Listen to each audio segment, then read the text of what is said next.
This channel does not promote any violent, harmful, or illegal activities. All content provided by this channel is meant for an educational purpose only.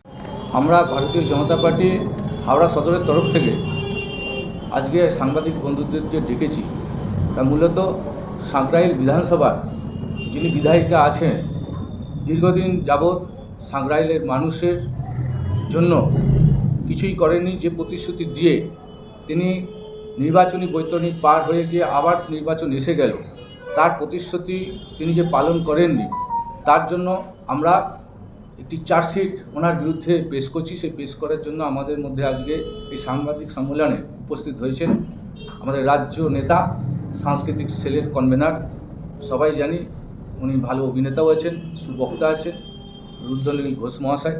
এবং আজকে যে chargesheet পেশ করার জন্য আমি রুদ্রনীল দাকে বলবার জন্য আপনাদেরকে বলবার জন্য অনুরোধ করি। পশ্চিমবঙ্গের মানুষের কী কী অধিকার লুট হয়েছে তা একবার স্মরণে আনবার জন্য অন্তত 2026-এর প্রাক্কালে নাগরিক হিসেবে আমরা যাদেরকে এনেছি তাদের দায়িত্ব কী কী ছিল আর আমরা কীভাবে বঞ্চিত হয়েছি, সেই হিসেব নিকেশগুলো অবশ্যই আমাদের সাধারণ মানুষকে মিলিয়ে নিতে হয়।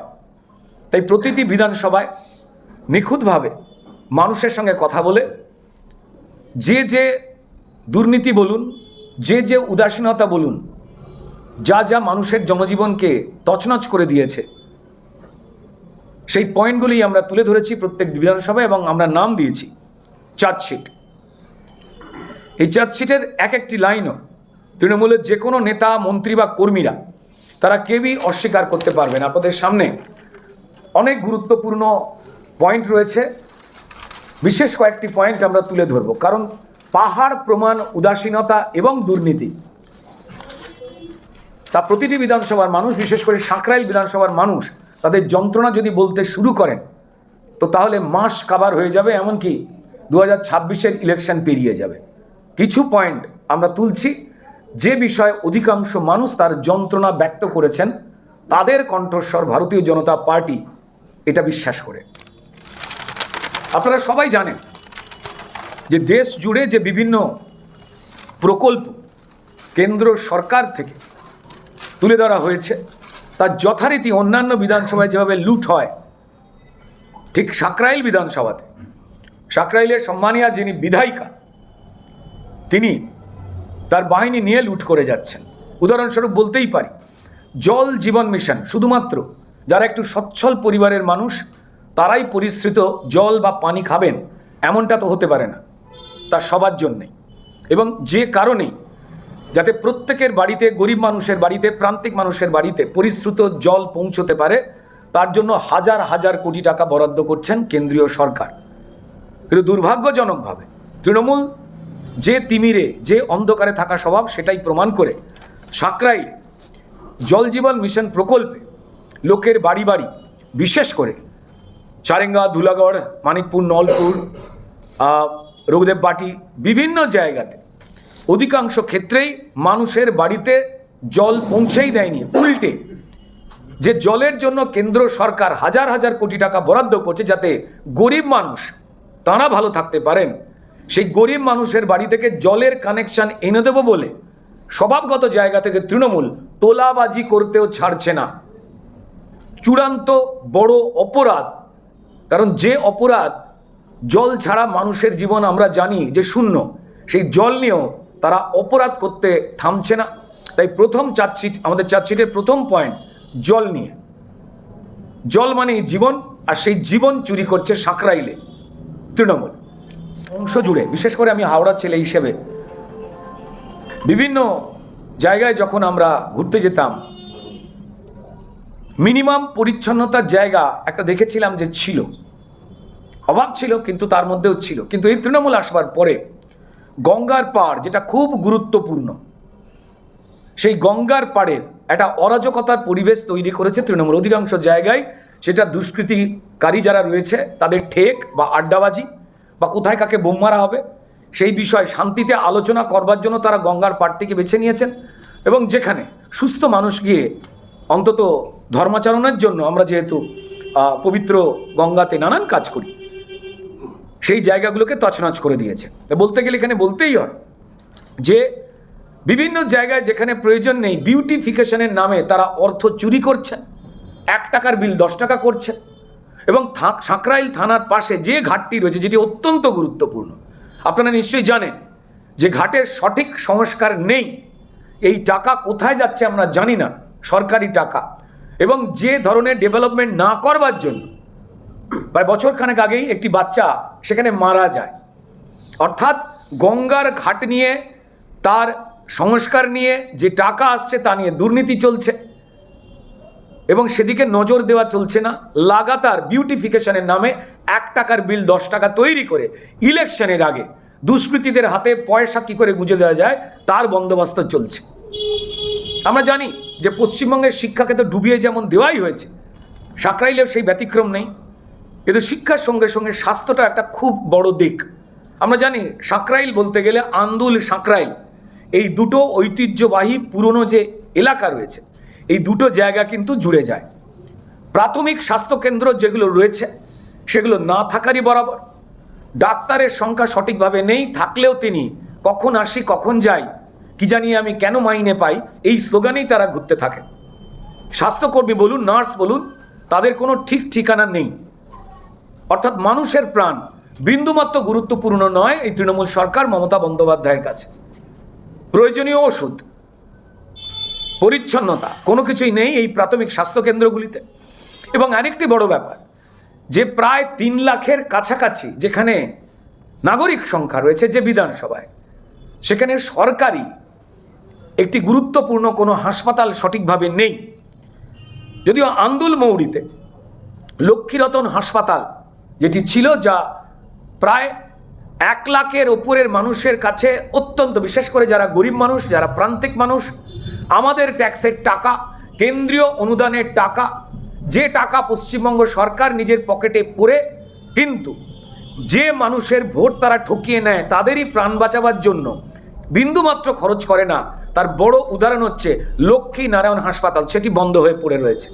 জল জঙ্গল তৈরি হয়ে গেছে, গাছপালা সেখানে তৈরি হয়ে গেছে। ওই যে আমাদের হাওড়ার গর্বিত বোটানিক্যাল গার্ডেনের একটা বড় অংশ তৈরি করার চেষ্টা করা হচ্ছে লক্ষ্মীনারায়ণ হাসপাতালে, এবং যেখানে কুকুরশিয়াল থাকে, মাতালের উপদ্রব থাকে, এবং তাদের প্রত্যেককেই বাই নাম পদবি ধরে চেনেন লোকাল থানার পুলিশ। তা কার্যত সাংসদ অনুদান কাকে দিয়েছিলেন জানি না। আমার পাঞ্জাবিতে যদি পকেট না থাকে আমি অনুদানটা নেব কী করে আমি জানি না। তাদের বিভিন্ন রকম প্রক্রিয়া রয়েছে, সরকারি পয়সা ঘুরিয়ে কী করে পার্টির পকেটে বা নিজের পকেটে নেওয়া যায় এই বিষয়ে সম্মানীয় সাংসদ তিনিই বলতে পারবেন যে ওই টাকায় তৃণমূলের কার কার বাড়ি বা গাড়ি হয়েছে। মানুষ বিপন্ন হয়েছে সাঁকরাইলের, এটা স্পষ্ট। মমতা বন্দ্যোপাধ্যায় এবং তৃণমূল প্রত্যেক জায়গায় যে মিথ্যে কথাটি বলে যে স্বাস্থ্য ব্যবস্থা নিয়ে স্বাস্থ্যমন্ত্রী মমতা বন্দ্যোপাধ্যায় বিরাট ভাবছেন, আদৌ তো ভাবেন না। এবং সবথেকে বড় কথা, সুপার স্পেশালিটির বোর্ড তিনি বিভিন্ন জায়গায় টাঙিয়ে দেন। সুপার স্পেশালিটি দূরের কথা, অধিকাংশ জায়গাতেই নার্স বা ডাক্তারের অপ্রতুলতার জন্য রোগীকে নিজের বমি পায়খানা নিজেই পরিষ্কার করতে হয়, এই চিত্র আমরা দেখেছি। তার উপরে এখানে পুরোটা সিজ হয়ে গেছে। অর্থাৎ মানুষের জীবন নিয়ে মমতা বন্দ্যোপাধ্যায় কোনো রকম চিন্তাভাবনা নেই, এবং যা সাঁকরাইলে চূড়ান্ত রকমভাবে স্পষ্ট। আমরা জানি যে সাঁকরাইল বিধানসভায় নিম্নবিত্ত এবং নিম্ন মধ্যবিত্ত সংখ্যক মানুষের বেশি রয়েছেন সেখানে। তাদের কাছে স্বাস্থ্য বলতে গেলে বেসরকারি হাসপাতালের হাজার হাজার লাখ লাখ টাকার খরচ বেয়ার করা সম্ভব নয়। আমাদের ট্যাক্সের টাকা যে মমতা বন্দ্যোপাধ্যায় টেন্ডার ভেন্ডারের মাধ্যমে আত্মসাৎ করছেন, এবং বেশ কিছু বেসরকারি হাসপাতাল, যদি সরকারি হাসপাতাল বন্ধ থাকে তবে প্রাণ বাঁচাতে বেসরকারি হাসপাতালগুলোর উপরেই জমি বাড়ি বেচে দেবে গরিব মানুষ, এবং সেই বেসরকারি হাসপাতাল থেকে তোলাবাজিটা সারতে পারবে তৃণমূল, তার একটা চক্রব্যূহ রচনা করা হয়েছে এই সাঁকরাইলের বুকেতে। আর একটি জিনিসের দিকে দেখি, সেটা হচ্ছে জলদূষণের ক্ষেত্রে। এবং এক্ষেত্রে খুব গুরুত্বপূর্ণভাবে যদি আমরা দেখি যে আপনারা সকলেই জানেন যে বাণীপুরের যে বুড়ি খাল রয়েছে সেই খালের কোনো সংস্কার নেই। সেই খালের জল এতটা দূষিত হয়ে গেছে, কারখানার যে আউটলেটস থেকে যে কেমিক্যালগুলো পড়ছে তার জন্য ওই জল ব্যবহার করা এক এলাকাতে দূষণ ছড়ানো হচ্ছে। নাম্বার 2, ওই জল সামান্য কেউ চাষবাস করার চেষ্টায় যদি নেন তো তাহলে জমির ফসল অবধি মারা যাবে, জমির গুণাগুণ নষ্ট হয়ে যাবে। সেই খালের কোনো রকম সংস্কার নেই। আমরা এও জানি যে সাঁকরাইলের বিস্তীর্ণ এরিয়ায় একটা সময় আমাদের কাছে গর্ব ছিল, হাওড়ার ক্ষেত্রে জরির কাজ হতো। হিন্দু মুসলমান যারা কারিগররা ছিলেন, আমাদের ছোটোবেলায় আমরা জানতাম খুব গর্বের জায়গা আমাদের সাঁকরাইল। কিন্তু দুর্ভাগ্যজনকভাবে সেই জরি শিল্পের উপরে কোনো রকম নজরদারি না দেওয়াতে, জরি শিল্পের হিন্দু বা মুসলমান শ্রমিক তারা কি করে বেঁচে থাকবেন, তোলাবাজির আনন্দে মত্ত তৃণমূল সেটা না ভাবাতে আজকে সেই জরি শিল্প ধ্বংসের পথে, এবং সেই জরি শিল্পের যারা শ্রমিকেরা রয়েছেন তারা ওই এলাকাতে যে কলকারখানাগুলো গুজে উঠেছে সেখানেই তারা কাজ করতে বাধ্য। আবার বলছি যে কোনো রকম উচ্চবিত্ত মানুষের সংখ্যাধিক্যের জায়গা নয় এই সাঁকরাইলটা, এই বিধানসভা। সেখানে হয় নিম্নবিত্ত মানুষ যারা খুব অল্পেতে খুব সামান্য নাগরিক প্রাপ্তিতেই খুশি থাকেন, বা হয়তো মধ্যবিত্ত বা উচ্চ মধ্যবিত্ত মানুষ ম্যাক্সিমাম থাকে। সেখানে যে কারখানাগুলো রয়েছে সেখানে টেন্ডার ভেন্ডারের কাজ তৃণমূলী নেতাদের হাতে রয়েছে, থানা চুপ করে রয়েছেন। তারা শ্রমিকের মাইনে থেকে সেখান থেকে তারা কাটমানি খাচ্ছেন এবং বিভিন্ন রকম দুর্নীতি করছেন, কোনো আইন বা কোনো কিছু তারা মানছেন না। রাস্তার সংস্কার নেই এ বলা বাহুল্য।